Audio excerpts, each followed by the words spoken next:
সিটাং দিয়েও ফেরত আনিয়ে মাছ আবার করাইবেন, এরপর আবার আমাকে বেচবেন, এই ঘুরে গেলে এইটাই 100 মন আইছে। এতে 100 মনে আবার খরচ পড়ছে না, ট্রাক ভাড়া পড়ছে না?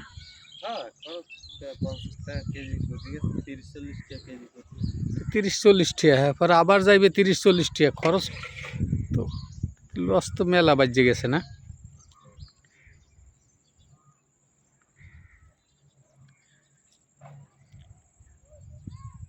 ঘরে আছে কেমন মাছ?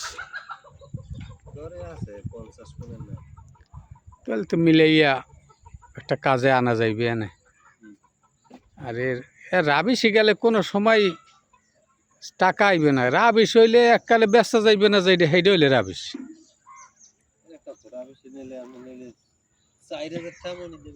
4,000 টাকা দিয়ে আমি বেচমু কই? 4,000 টাকা দিয়ে বেচা জায়গা নাই, কারণ মেইন কথা হয়েছে আমাকে মাছ রাবিশে চলে, হ্যাঁ, লবণ হইলে চলে না। লবণ দিলে হে মাছটা যখন ওই মেশিনে দেয় তখন এটা আটার মতো কাই হইয়ে যায়, গুড়ি হয় না। তো গুড়ি হওয়া লাগবে, আমাকে মাছ হইলে পাউডার হয়ে যাওয়া লাগবে। তো এটা যাইবে কাই হইয়া, নরম হইয়া, তো এটা দিয়ে খাবারের তৈরি করতে কষ্ট হয়।